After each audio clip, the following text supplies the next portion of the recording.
মানুষটির যেন কোনো ভয় ডর নেই, কাউকেই পরোয়া করেন না। লম্বা গড়ন, গম্ভীর চেহারা, ঘন দাড়ি, মুখের দুপাশ লম্বা ও পুরু, দেখলেই ভয় লাগে। সামান্য ঘটনায় রুদ্রমূর্তি ধারণ করতে সময় লাগে না, তারপর যা ঘটার ঘটে। এজন্য কেউ তার সামনে দাঁড়াতেও সাহস করে না। এই মানুষটির নাম হলো ওমর। মক্কার সবচেয়ে দুঃসাহসী এবং বেপরোয়া হলেও বুদ্ধিমান। বুদ্ধিমান না হলে সাহস ধরে রাখা যায় না। ইসলামের আবির্ভাবের সঙ্গে সঙ্গে মক্কার মুশরিকরা এর বিরুদ্ধাচারণে মেতে ওঠে। তারা মুসলমানদের উপর অমানবিক নির্যাতন শুরু করে। এ কাজে ওমরও এগিয়েছিলেন। তার হাত থেকে কোনো মতে জানে বেঁচেছে তারই এক মুসলিম দাসী। তিনি তাকে নির্মমভাবে প্রহার করতেন। প্রহার করতে করতে নিজেই ক্লান্ত হয়ে যেতেন। এ অবস্থায় বলতেন, আমি যদি ক্লান্ত না হতাম তাহলে তোমাকে রেহাই দিতাম না। সেই ইমানদার দাসী তখন জবাব দিতেন, আল্লাহই তোমাকে ক্লান্ত করে দিয়েছেন। কিন্তু ওমরের অন্তরে এই কথাগুলোর কোনো প্রভাব দেখা যেত না। তার অন্তর ছিল কঠিন, পাথরের মতো কঠিন। জাগতিক দয়ামায়ার ধারও ঘেঁষতেন না তিনি।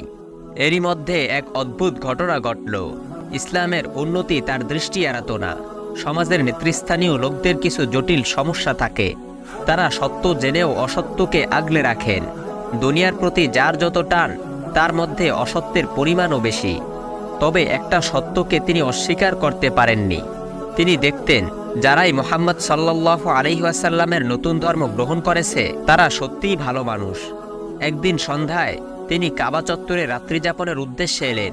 সেদিন রাসূল সাল্লাল্লাহু আলাইহি ওয়াসাল্লামও সেখানে এসে উপস্থিত হলেন এবং কোরআন তেলাওয়াত শুরু করেন। তিনি পবিত্র কোরআনুল কারীমের সূরা হাক্কা তেলাওয়াত করছিলেন। এই প্রথম ওমর রাদিয়াল্লাহু আনহু পবিত্র কোরআনুল কারীম শোনার সুযোগ পেলেন। কোরআনের সৌন্দর্য তাকে মুগ্ধ করল, কিন্তু তিনি এতে মুগ্ধ হতে চান না। এর ত্রুটি বের করে এই মুগ্ধতাকে পাশ কাটাতে চান। কুরাইশরা নবীকে কত কিছু বলে যে বয়কট করার চেষ্টা করেছে, ওমর এগুলোর সবই জানত। তিনি তাদের মতোই মনে মনে বললেন, এই মুহাম্মদ একজন কবি। তখন রাসূল সাল্লাল্লাহু আলাইহি ওয়াসাল্লাম সূরা হাক্কার ৪১ নং আয়াত তেলাওয়াত করলেন, যার অর্থ, এটি কোনো কবির রচনা নয়, তোমরা কমই বিশ্বাস করো। ওমর রাদিয়াল্লাহু আনহু এই আয়াত শুনে অবাক হয়ে গেলেন। অদ্ভুত ব্যাপার, তিনি যা চিন্তা করছিলেন সঙ্গে সঙ্গেই এর জবাব পেয়ে গেলেন। এবার তিনি ভাবলেন, নিশ্চয়ই মুহাম্মদ একজন গণক। আর তখন রাসূল সাল্লাল্লাহু আলাইহি ওয়াসাল্লাম সূরা হাক্কার ৪২ নং আয়াত তেলাওয়াত করলেন, যার অর্থ, এটি কোনো গণক বা জ্যোতিষীর কথা নয়, তোমরা কমে অনুধাবন করো। এভাবে রাসূল সাল্লাল্লাহু আলাইহি ওয়াসাল্লাম সূরার শেষ পর্যন্ত তেলাওয়াত করলেন।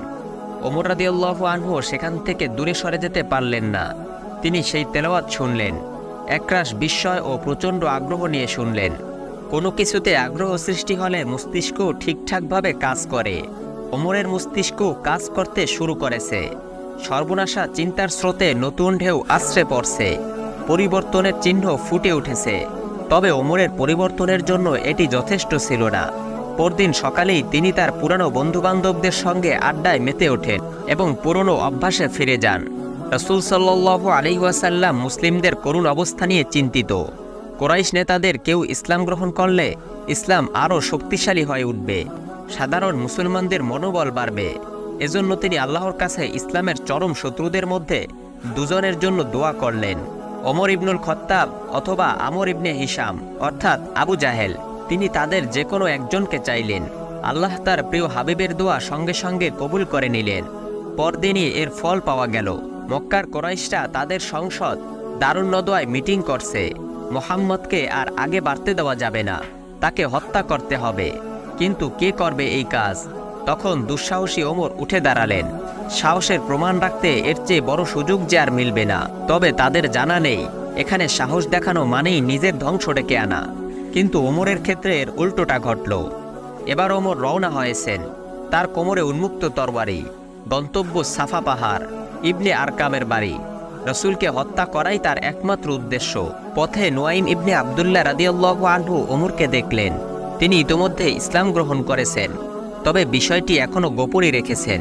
ওমরের রণসজ্জা দেখে তিনি ভরকে গেলেন। অজানা আশঙ্কায় তার মন অস্থির হয়ে উঠল। ওমরকে থামানোর দরকার, নিশ্চয়ই সে মুসলমানদের কোনো ক্ষতি করতে যাচ্ছে। মক্কায় এখন মুসলিমরা ছাড়া ওমরের আর কোনো শত্রু নেই। তিনি জিজ্ঞেস করলেন, ওমর কোথায় যাচ্ছ? ওমর রাদিয়াল্লাহু আনহু জবাব দিলেন, আমি মুহাম্মদকে হত্যা করতে যাচ্ছি, যে কিনা কুরাইশদের মধ্যে বিভেদ সৃষ্টি করেছে, তাদের বেকুফ সাব্যস্ত করেছে, তাদের ধর্মের নিন্দা করেছে এবং তাদের দেবদেবীদের গালি দিয়েছে। নুয়াইম রাদিয়াল্লাহু আনহুর আশঙ্কাই সত্যি হলো। ওমর তো দারুল আরকামের দিকে যাচ্ছে, তাকে ফেরানোর জন্য এখনই কিছু একটা করা দরকার। তিনি বললেন, ওমর, তুমি ধোকার মধ্যে আছো। তুমি কি মনে করো মুহাম্মদকে হত্যা করার পর তার গোত্র বনু আব্দে মানাফ তোমাকে ছেড়ে দেবে? তুমি অবাধে বিচরণ করতে পারবে? তুমি বরং নিজের ঘর সামলাও। এ কথায় ওমর ভীষণ ধাক্কা খেলেন। তিনি দ্রুত জিজ্ঞেস করলেন, কেন, আমার ঘরে কি হয়েছে? তুমি কি বলতে চাও? নুয়াইম রাদিয়াল্লাহু আনহু বললেন, আল্লাহর কসম, তোমার বোন ও বোন জামাই তারা উভয় ইসলাম গ্রহণ করেছেন। তারা মুহাম্মদের ধর্মের অনুসরণ করে চলেছে। কাজেই পারলে আগে তাদের সামলাও। ওমরের রাগ আরও বেড়ে গেল। খত্তাব পরিবারের কেউ তার অনুমতি ছাড়া ইসলাম গ্রহণ করবে? এটা হতে পারে না। যে মুহাম্মদকে তিনি হত্যা করতে চাচ্ছেন তাকেই তার পরিবারের সদস্যরা অনুসরণ করে? আগে পরিবারের লোকদের শায়েস্তা করা দরকার, এবং তা এখনই। তিনি দ্রুত তার গতি পরিবর্তন করলেন। এবারের লক্ষ্য তার বোন ও বোন জামাই। বোনের বাড়িতে পৌঁছতে বেশি সময় লাগেনি। ওমর ঘরের দরজায় গিয়ে দাঁড়ালেন। কড়া নাড়তে যাবেন, এ সময় তার কানে একটা আওয়াজ ভেসে এলো। আওয়াজটা খুবই পরিচিত। কদিন আগে কাবা চত্বরে রাতের বেলায় মুহাম্মদের কণ্ঠে যে আওয়াজ শুনেছিলেন, ঠিক সেরকম। ওমরের বুঝতে বাকি থাকলো না, একই বিষয় পাঠ করা হচ্ছে। কি অদ্ভুত ব্যাপার! এ আওয়াজ শুনলেই অন্তর বিগলিত হতে শুরু করে। ওমরেরও ব্যতিক্রম হলো না। তবে তার কঠিন হৃদয় এত সহজে গলতে রাজি হলো না। তিনি সজোরে দরজায় কড়া নাড়তে লাগলেন। প্রচণ্ড জোরে চিৎকার করে ঘরের লোকদের দরজা খুলতে বললেন। ঘরে মানুষ ছিল 3 জন, তার বোন, বোন জামাই এবং খাব্বাব, যিনি তাদের কোরআন শেখাচ্ছিলেন। ওমরের কণ্ঠ শুনেই তারা আতঙ্কিত হয়ে পড়েছেন। ভয়ে তাদের শরীরের পশম দাঁড়িয়ে গেল। খাব্বাব এখানে বহিরাগত। তাকে দেখলে ওমরের রাগ নিশ্চয়ই দ্বিগুণ হয়ে উঠবে। তিনি দ্রুত ঘরের এক কোণে লুকিয়ে গেলেন। ফাতেমা কোরআনের আয়াত লিখিত মাসহাফটিও লুকিয়ে রাখলেন। এসব কাজ করতে কিছুটা সময় লাগলো। দরজা খুলতেও দেরি হলো। ওমরের সন্দেহ আরও বাড়ল। তিনি ঘরে ঢুকেই জিজ্ঞেস করলেন, তোমরা যেন কি পড়ছিলে শুনলাম? তারা উত্তর দিল, কই না তো, আমরা তো কিছুই পড়ছিলাম না। আপনি হয়তোবা ভুল শুনেছেন। ফাতিমার কণ্ঠে ভয় এবং জড়তা। ওমর খুবই বিচক্ষণ, তার বুঝতে বাকি থাকে না। তিনি আরও ক্ষেপে গিয়ে বললেন, না, আমি ঠিকই শুনেছি। আল্লাহর কসম, আমি শুনেছি তোমরা মুহাম্মদের ধর্ম গ্রহণ করেছো এবং সেটারই অনুসরণ করে চলেছ। একথা বলতে বলতে ওমর ক্রোধে পাগল হয়ে উঠলেন। রাগ সামলাতে না পেরে তার বোন জামাই সাইদের উপর চড়াও হন এবং তাকে মারাত্মকভাবে আঘাত করেন। স্বামীকে বাঁচাতে এগিয়ে এলে নিজের বোন ফাতেমাকেও আঘাত করেন। এরকম শক্তপোক্ত মানুষের আঘাত সহ্য করা কঠিন। ফাতেমার চেহারা রক্তাক্ত হয়ে গেল। আঘাতে সংঘাত বাড়ে। পরিস্থিতি আরও খারাপ হলো। এবার ফাতেমাও যেন জেগে উঠলেন। মূলত তার হারানোর কিছুই নেই। সব যখন প্রকাশ পেয়ে গেছে, এখন আর লুকানোর চেষ্টা করেও লাভ নেই। তিনি তার ভাইয়ের মুখের উপর বলে উঠলেন, হ্যাঁ, আমরা ইসলাম গ্রহণ করেছি, আল্লাহ ও তার রাসূলের প্রতি ঈমান এনেছি। এখন আপনি যা খুশি করতে পারেন করেন। একথা শুনে ওমরের মাথায় যেন বজ্রপাত হলো। বজ্রপাতে মানুষ বাঁচে না। আগের সেই ওমরও এখন আর বেঁচে নেই। এখন নতুন ওমরের জন্ম হচ্ছে। বোনের দৃঢ়তায় তার মস্তিষ্কের জট খুলতে শুরু করেছে। তিনি দম নিচ্ছেন। এর মধ্যে তার বোন বলে উঠল, কি করবে, মেরে ফেলবে? আমরা মুহাম্মদ সাল্লাল্লাহু আলাইহি ওয়াসাল্লামের ধর্মে শান্তি খুঁজে পেয়েছি। ওমর এবার কোনো জবাব দিলেন না। ঘরের পরিবেশ হঠাৎ করেই নীরব হয়ে গেছে। বোনের রক্তাক্ত চেহারা দেখে তার মায়া হলো। তাকে এখন আহত সিংহীর মতো লাগছে। তবু এক অপার্থিব পবিত্রতা তার চেহারা থেকে ঠিকরে পড়ছে। এতদিন ইসলাম গ্রহণ করায় অনেকের উপর তিনি অত্যাচার করেছেন। এখন কি তাহলে তার নিজের বোন ও ভগ্নিপতিকেও নির্যাতনের শিকার হতে হবে? এ চিন্তা তাকে ভাবিয়ে তুলল। ভাগ্য ছিল সুপ্রসন্ন। ওমরের অন্তর গলতে শুরু করেছে।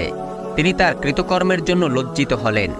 ওমর শান্ত কণ্ঠে বললেন, আচ্ছা, তোমরা যে বইটা পড়ছিলে সেটা আমাকে দাও তো, আমি একটু পরে দেখি মুহাম্মদ কি বাণী প্রচার করে। এ কথায় তারা খুবই অবাক হন। তাকে কোরআনের মুসহাফটি দেওয়া ঠিক হবে কিনা এ নিয়ে তারা দ্বিধায় পড়ে গেলেন। ওমর হয়তো সেটি নিয়ে ছিঁড়ে ফেলবে, কোরআনের অবমাননা করবে এবং রসুল সম্পর্কে মন্দ কথা বলবে। এজন্য তার বোন ফাতেমা বললেন, আমাদের আশঙ্কা হয় বইটি দিলে তুমি নষ্ট করে ফেলবে। ওমর তাদের আশ্বস্ত করে বললেন, ভয় পেও না, আমি সেটি অক্ষত অবস্থায় আবার ফেরত দেব। সম্ভবত ওমর হেদায়েতের পথে চলতে শুরু করেছেন। একথা ভেবেই ফাতেমা আনন্দে উদ্বেলিত হয়ে ওঠেন। তিনি সম্মানের সঙ্গে বললেন, হে আমার ভাই, আপনি মুশরিক হওয়ার কারণে অপবিত্র, অথচ এই বই স্পর্শ করতে হলে পবিত্রতা অর্জন করা প্রয়োজন। এরপর ফাতেমা তাকে গোসল করে আসতে বললেন। অবিশ্বাস্য, ওমর এই নির্দেশও মেনে নিলেন। এই ঘরে কিছুক্ষণ আগে যে গুমট অন্ধকার ছিল তা কেটে গিয়ে জান্নাতি আভায় দীপ্তমান হয়ে উঠল। তাদের চোখে মুখে আনন্দের ব্যাপ্তি ছড়িয়ে পড়ল। নতুন ওমরের জন্ম হতে আর বেশি সময় বাকি নেই। এরপর ফাতেমা ওমরকে সেই পৃষ্ঠাগুলি দিলেন যেখানে সূরা তহা লিপিবদ্ধ ছিল, এবং তিনি পড়তে শুরু করলেন। এক পর্যায়ে তিনি আর নিজেকে ধরে রাখতে পারলেন না এবং বললেন, আহ, কি সুন্দর কথা, কি মহান বাণী। ওমরের পড়া শুনে আত্মগোপনে থাকা খাব্বাব আনন্দিত হয়ে উঠলেন। এখন আর লুকিয়ে থাকার মানে হয় না। তিনি বের হয়ে এলেন, সরাসরি ওমরের কাছে গিয়ে বললেন, হে ওমর, আমার মনে হয় আল্লাহ তার নবীর দোয়া কবুল করে তোমাকে ইসলামের জন্য মনোনীত করেছেন। গতকাল তিনি দোয়া করেছিলেন, হে আল্লাহ, আবুল হাকাম ইবনে হিশাম অথবা ওমর ইবনুল খত্তাবের দ্বারা ইসলামের শক্তি বৃদ্ধি করো। সুতরাং হে ওমর, তুমি আল্লাহর ডাকে সাড়া দাও, তুমি আল্লাহর ডাকে সাড়া দাও। হঠাৎ খাব্বাব রাদিয়াল্লাহু আনহুকে দেখে ওমর রাদিয়াল্লাহু আনহু অবাক হলেন। ঘরে যে তৃতীয় আরও একজন আছে এটি তিনি চিন্তাও করেননি। খাব্বাব এখানে কি করছে, এতক্ষণই বা কোথায় ছিল? এই চিন্তা করার সময়ও নেই। তিনি তার সিদ্ধান্ত নিয়ে ফেলেছেন। খাব্বাবের মুখে রাসূল সাল্লাল্লাহু আলাইহি ওয়াসাল্লামের কথা শুনে তার কঠিন হৃদয় আরও বিগলিত হয়েছে। তিনি যাকে হত্যা করতে চেয়েছিলেন তিনিই কিনা গোপনে তার জন্য দোয়া করেছেন। ওমর আর সময় নষ্ট করতে চান না। তিনি খাব্বাবকে বললেন, হে খাব্বাব, আমাকে মুহাম্মদের সন্ধান দাও, আমি এখনই তার নিকট যেতে চাই। খাব্বাব রাদিয়াল্লাহু আনহু বললেন, তিনি সাফা পর্বতের নিকট একটা বাড়িতে কিছু সংখ্যক সাহাবীর সঙ্গে অবস্থান করছেন। ওমরের গন্তব্য আগেও যা ছিল এখনও তাই, তবে বিস্ময়কর সত্য হচ্ছে এখন উদ্দেশ্য ভিন্ন। শীঘ্রই ওমর দারুল আরকামে পৌঁছে গেলেন এবং দরজায় করাঘাত করলেন। দরজার ওপাশে ওমরকে তরবারি নিয়ে দাঁড়িয়ে থাকতে দেখে সাহাবায়ে কেরাম ভয় পেয়ে গেলেন। তারা রাসূলের কাছে ছুটে গেলেন। হামজা রাদিয়াল্লাহু আনহু এগিয়ে এসে বললেন, ইয়া রাসূলুল্লাহ, তাকে আসার অনুমতি দিন। যদি সে ভালো উদ্দেশ্যে এসে থাকে তাহলে আমরা তাকে সহযোগিতা করব, আর যদি মন্দ উদ্দেশ্য নিয়ে এসে থাকে তাহলে আমরা তার তরবারি দিয়ে তাকেই হত্যা করব। রাসূল সাল্লাল্লাহু আলাইহি ওয়াসাল্লামের ঘটনা বুঝতে বাকি থাকে না। দোয়া কবুল হওয়াতে তার অন্তর গভীর কৃতজ্ঞতায় পরিপূর্ণ হয়ে উঠল। তিনি বললেন, তাকে আসতে দাও। ঘরের দরজা খুলে দেওয়া হলো। বিশালদেহী ওমর ভিতরে প্রবেশ করলেন। রক্তিম ফর্সা চেহারায় এখন অনেক বিনয়ের ছাপ। অধ্যত্বের সিটিফোঁটাও নেই। সমর্পিত অন্তরে ভালোবাসা ছাড়া আর কিছুই থাকে না।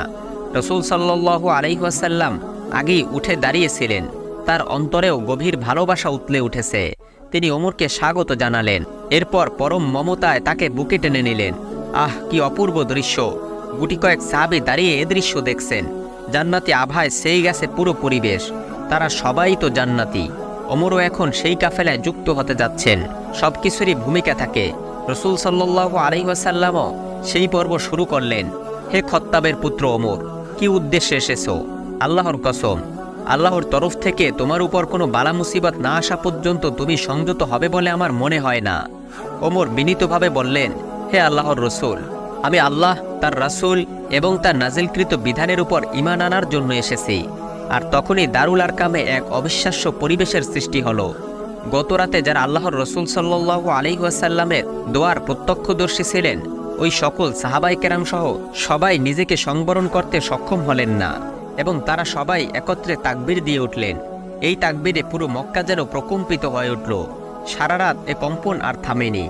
প্রিয় সুধী, হযরত ওমর ইবনুল খত্তাব রাদিয়াল্লাহু আনহু ছিলেন ইসলামের দ্বিতীয় খলিফা এবং প্রধান সাহাবীদের অন্যতম। আবু বকর রাদিয়াল্লাহু আনহু এর ইন্তেকালের পর তিনি দ্বিতীয় খলিফা হিসেবে দায়িত্ব গ্রহণ করেন। তিনি ইসলামী আইনের একজন অভিজ্ঞ ছিলেন। ন্যায়ের পক্ষাবলম্বন করার কারণে তাকে আল ফারুক অর্থ সত্য মিথ্যার পার্থক্যকারী উপাধি দেওয়া হয়। আমিরুল মুমিনিন উপাধিটি সর্বপ্রথম তার ক্ষেত্রে ব্যবহৃত হয়েছে। তার শাসনামলে খেলাফতের সীমানা অকল্পনীয়ভাবে বৃদ্ধি পায়। এ সময় সাসানীয় সাম্রাজ্য ও বাইজেন্টাইন সাম্রাজ্যের 2/3 মুসলমানদের নিয়ন্ত্রণে আসে। তার শাসনামলেই জেরুজালেম মুসলমানদের হস্তগত হয়। এছাড়াও তার মেয়ে হাফসা রাদিয়াল্লাহু আনহা ছিলেন রাসূল সাল্লাল্লাহু আলাইহি ওয়াসাল্লামের স্ত্রী। ওমর রাদিয়াল্লাহু আনহু সম্পর্কে রাসূল সাল্লাল্লাহু আলাইহি ওয়াসাল্লাম বলেছিলেন, যার হাতে আমার প্রাণ তার শপথ, শয়তান যখন তোমাকে কোনো পথে চলতে দেখে তখন সে তোমার পথ ছেড়ে অন্য পথ ধরে চলে যায়। প্রিয় সুধী, রাসূল সাল্লাল্লাহু আলাইহি ওয়াসাল্লামের সংস্পর্শে এসে আরবের সেই জাহেলি যুগের ভয়ঙ্কর চোর ডাকাতরাও অনেক বড় বড় ঈমানদার হিসেবে পরিণত হয়েছিল। আর তেমনই একজন ছিলেন হযরত আবু যর গিফারি রাদিয়াল্লাহু আনহু। তার ইসলাম গ্রহণের বিস্ময়কর ঘটনাটি জানতে পরবর্তী ভিডিওটি দেখার বিশেষ অনুরোধ রইল। আজ এ পর্যন্তই। আমাদের চ্যানেলে নতুন হয়ে থাকলে সাবস্ক্রাইব করুন। ভিডিওটি ভালো লাগলে লাইক, কমেন্ট ও শেয়ার করে অন্যদের দেখার সুযোগ করে দিন। আসসালামু আলাইকুম ওয়া রাহমাতুল্লাহ।